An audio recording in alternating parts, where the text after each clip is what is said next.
You are about to see a Fix It Friday video, where a idiot with very little technical skill or knowledge will attempt to fix something.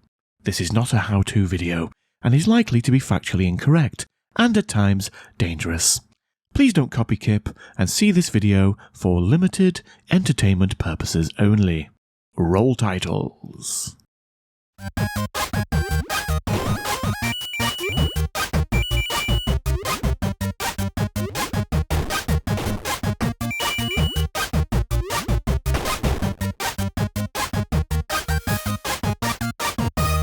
Hello, welcome to the channel if it's your first time here, and welcome back if it's not. Now in today's video it's going to be part one of two, where we're looking at this, which is my Atari 2600, the original Woody version. It doesn't actually really need fixing, but it needs a little bit of love, because this is very old now. It's a bit like me, and it's not performing as well as it should do. Again, a bit like me.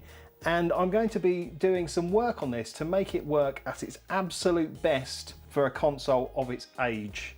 Now, it's working fine. It's really hard for you to see. The old CRT screens don't work very well on the camera, but I will show you it on a different camera and you can see it's working and okay, but I want to make it better, and I want to make it something that I can actually enjoy relatively easily. I can't plug this into my modern television, it just doesn't work. So what are we going to do in these videos? Well, in the first one we're going to recap it. So basically that means replacing the capacitors inside here that have been in here from day dot and more than likely have started to fail. Now, it's always good to perform a cap kit on old consoles. It's a relatively simple thing you can do to prolong its life. Now, I've got a cap kit here, so this part will perform the recapping, and then in the next part we're going to be doing something very exciting, and there's not actually all that many videos on YouTube of this being done, and that is installing an RGB mod. And not to mention the fact it's absolutely disgusting. It really is grim. You can see all the dust wedged down in here, so over the two videos I'll probably be giving it a bit of a restore as well. Now I'll show you where I got the capacitor kit from. They do also do the RGB mod. It's a company called Old Skool Consoles and they're based in the UK, and they seem to be one of the few suppliers of the RGB mod in the UK. You can get it globally, but it does seem to be something that's a bit difficult to get. At the moment we've got a working console, but I think it could work better. And I think also the cap kit will actually help improve the video output to the RF connection. So even if you don't do an RGB mod, it will actually improve the signal. I think it helps improve the video and also the sound quality, because it gets a bit interferency. That word? So I guess what I'm going to have to do now is turn this off, and get it disassembled. Actually, before I do anything, please do hit the like button on this video. Likes are like YouTube currency, and that's something you can do to help push this video out there to a wider audience. Just hit that like button, whether you're on the phone or you're on the computer or even watching on the telly. Make sure you hit the like and it will push this video out, and it doesn't cost you a penny. Now, something that does cost you a penny, well, maybe a bit more than a penny, is actually joining the channel. And you can become a channel member by hitting the join button below, and it helps me afford to be able to do stuff like this and buy all this nonsense. So if you want to become a channel member, then hit that join button below. And also, something that's really cool about becoming a channel member is you get a shout out in the video. And what I'm going to do now is I'm going to dismantle this, and while I'm doing so, I'm going to give a shout out to all those awesome people who have already joined the channel and helped supporting it. So let's get this cracked open and give some love to those awesome people. First up, we've got the Kip fans, who are Matt Lovey's, JRC Electrical, For the Burbs, Mark C and Wayne Cornish. Then we've got those incredible early birds, who are Roberta Gerson, Dean Ball, Sean at Cablesmith Electrical, Wayne's Retro World, Tim Salt, Sorcerer Stan and Adventure Rachel. Then I love these people so much. They are our Kip lovers, and they are Bella Webster, Lawrence and Stez Sticks Fix. And then we've got our incredible Kip nutter, who is the gorgeous Becky Boobar. Thank you so much for your support, Becky. You really are amazing. Talking about amazing, let's fire the confetti cannons for Ellis Garbutt. He is a brand new Kip Mental member. Oh my goodness, Ellis, thank you so much, sir. I really do appreciate it. Here's to many months of Kip Mental membership. Now, something I have noticed is we've got these two longer screws here, and those go in these holes.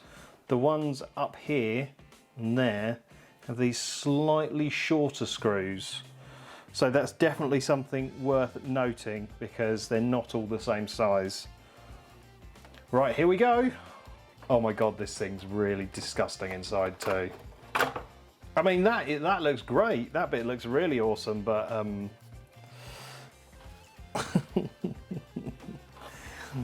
it's a bit grubby. But I'm starting to see some of the bits and bobs here that might need replacing. Capacitors is definitely something that needs changing. Right, so I think we've just got these two screws here. Got this sort of cable here. I assume it's for the video. Let's take that out. Yeah, this feels like a very honest console. I don't think anyone's ever unscrewed this before. So probably the last time this was actually seen like this, it was in the factory, which I think is quite cool actually.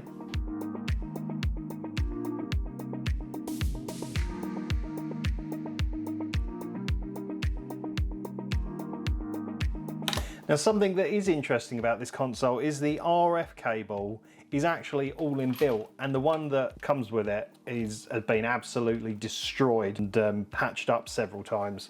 So when I've done the RGB mod, I might actually just unplug that completely, and then if I ever want to go back to RF for some God knows what reason, I can put a replacement cable on, because I think the original is just a bit, I don't think it's in the best form. Let's unplug that for now anyway.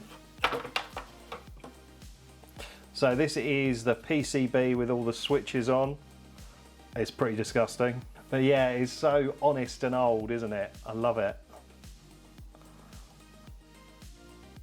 Underneath this massive wodge of shielding is the next PCB. It's like properly cased in there. That's so cool. So we've got some guys here, and yeah, there's the sort of main heart of it is in this metal casing. How exciting.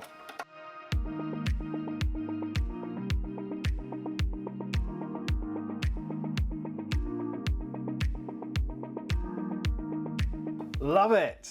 Just something so cool about these old consoles.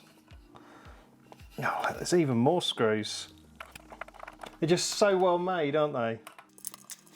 Oh my God, it's got the year on here. Can you see that? 1978.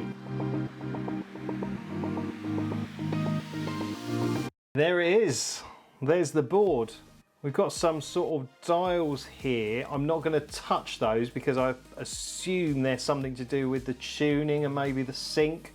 So I'm going to leave those guys well aloof. Now it begs the questions, where do all these guys go? That is the question, because I feel like this big guy must replace this big guy. Might have to do a bit of leg play. This guy must go there. I assume that's some sort of voltage regulator. Another capacitor here. And then we've got a capacitor here. And we've also got these little guys. I think they're also some kind of capacitor. And I think these guys replace those. Let me have a little look on Google and see if I can figure things out.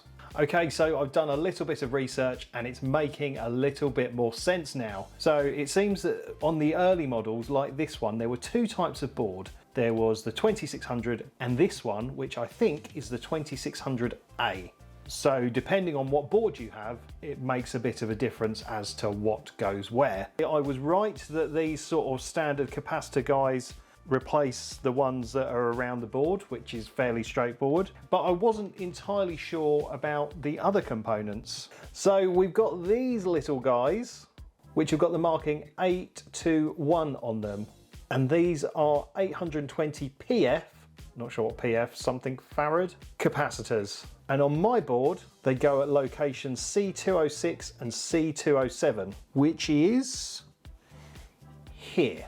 They replace these weird looking guys here. And then we've got these guys, which are chiclet capacitors.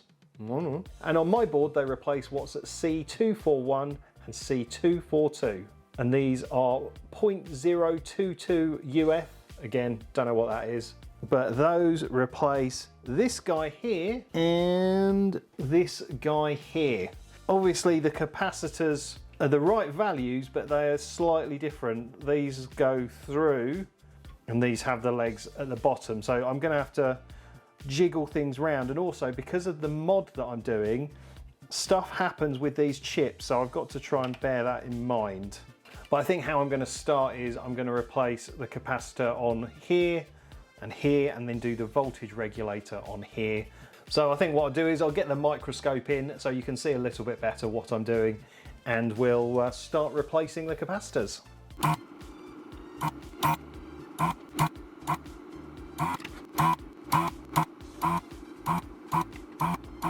So there we go. That was a little bit hard to film under the microscope because basically these things are just sticking out and makes the board all wobbly and like hard to control.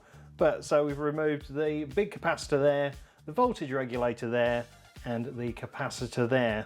I'm just going to squirt a bit of IPA on it and clean up the old flux.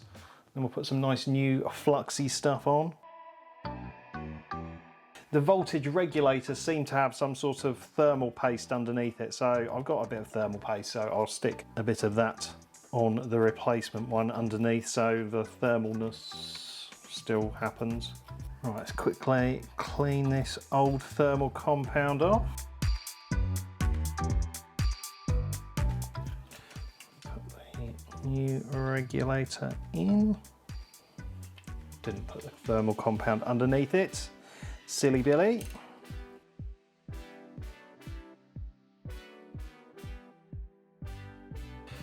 The imperfect amount of thermal paste, obviously.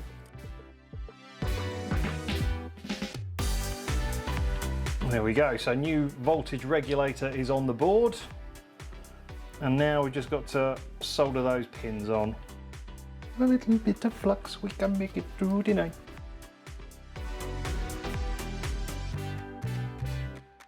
Yeah, I won't win any awards for best soldering, but you know, it's on. Right, so we've got to work out how to get this chonky boy in.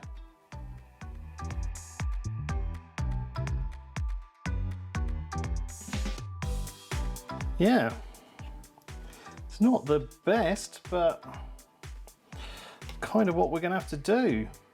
Get it tacked down with a bit of solder.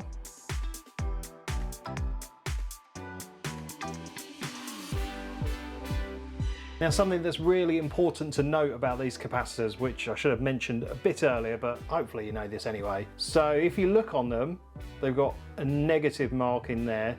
So that means this side with the longer leg is positive, and that sort of marries up with what you can see on the board here. So that's where the positive leg goes, and that's where the negative leg goes. So yeah, just bear that in mind. It doesn't affect all kinds of capacitors, but if it's got a negative marking on it, then make sure you pay attention because it's important. Last one to do on this board. Add a little bit of flux. I'm actually looking forward to working on the other board because it doesn't have those big switches on, although it does have this rather big console slot.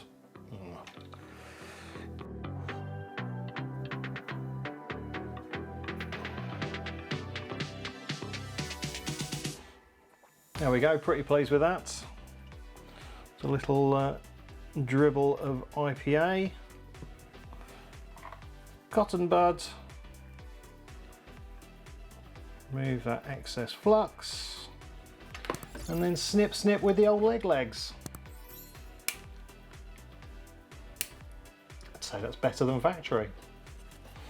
So yes, that board is done. I mean, this not the ideal placement, but I had to also avoid the screw hole there. But yeah, I think that will work. It's time to look at this board. I think actually what I'm going to do is I'm just going to quickly whiz this one off because that's going to be relatively the same as the other one I just did. and then I'll start looking at the other components I've got to replace. Right, there we go. So I've moved it slightly out of the way because I think there's something going on with these chips in the RGB mod, so I've just sort of tucked it to the side. So it looks a bit wonky, but it should work okay. So anyway, next up we've got to do these guys here. So here we have the two guys that were at C206 and C207, and they get replaced with two of these. So I've put them in the board already. There we go. It's a bit of a weird fitment because they're obviously a different shape to what was coming out, but obviously they're better replacements for it. So I think I'm going to just tack those in and get them in position. But the important thing about these capacitors is that there's no right or wrong way to put them in. They work either way, which makes life a little bit easier.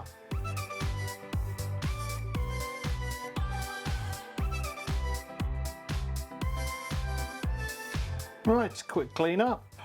And then we're on to the final two components. Right, so now we've got our chiclet capacitors, which are these guys. As I said earlier, they're 0.22 UF. They replace this guy here at C241, and then this green guy here at C242. So I'll quickly whiz those out. I've sort of been mixing up how I take things out. I'm usually using the solder sucker gun to get the worst of the solder out, and then I've been switching to the soldering iron to sort of push them through, but it's really horses for courses.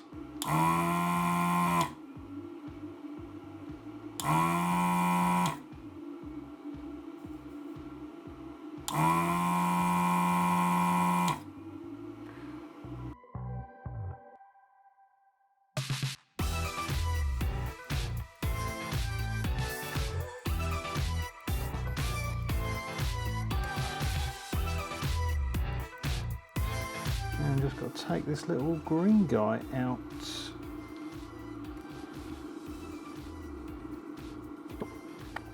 Excellent.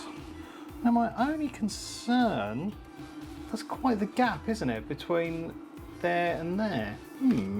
Because this one should just, yeah, pops into this hole really easily. That goes in really nicely, but okay, let's tack this guy in.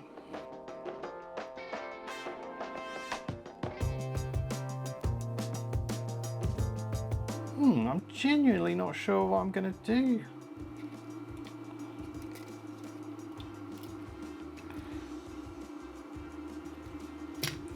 Might have to make like an extension leg maybe. So at this point I spend a lot of time trying to make the component fit there. Now the reason it doesn't fit properly is because it's not actually meant to go there, but I don't realise that until right at the end. But just keep watching and you'll see.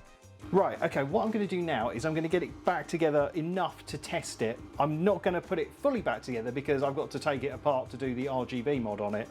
But yeah, I'll just get it together enough so we can get a signal out of it and see what it's doing. So yeah, let's get that done. Not bothered putting the shielding back because it just seems a bit daft. Here we go. Excellent, it's working. Yep, it's working, that's perfect. It's really annoying I can't show you, but it's definitely doing things. So, we haven't broken it, so that's a good start. So we've got some nice fresh capacitors in there, and it's working as it should. So now, but yeah, it looks like it's working okay. It's doing what it should do. We've made it a bit more stable by adding all the capacitors and things. So now we've just got to RGB mod it and get it working on a proper full-size telly, which I think is going to be a lot of fun. But yeah, as this video's gone on a bit anyway, we'll save that for the next time. So please make sure you're subscribed, come back for part 2, and we'll give this a full clean up and get that RGB mod installed. Actually, before I go, I wasn't happy with this. I don't know why. What we'd actually used was one of these to replace one of these, which made sense. They're actually rated the same, but when it came to this one, it was replacing one of these with one of these, and it didn't feel right, and it doesn't it doesn't look right. Now I do have a spare one of these type of capacitors left. So I think what I'm going to do is I'm going to replace this one that was there originally with one of these, because it's the same value. And although it did work, I don't know, it just doesn't feel right, especially having the legs splayed out like that. So I'm going to take this and put it there instead. So let's quickly do that. Yeah, I don't know, I was looking at the values and things and I just think it says to replace it with this one, but I just don't feel that's right. I don't know, I might just be overthinking it. I mean, you saw it working, so that's fine, but yeah, I don't know, but I think I feel more comfortable with having one of these little guys in that space, replacing something of a value that was very similar, than having something that's got a completely different value. But this has made me very excited to do the RGB mod. It does actually seem like quite an okay board to work on.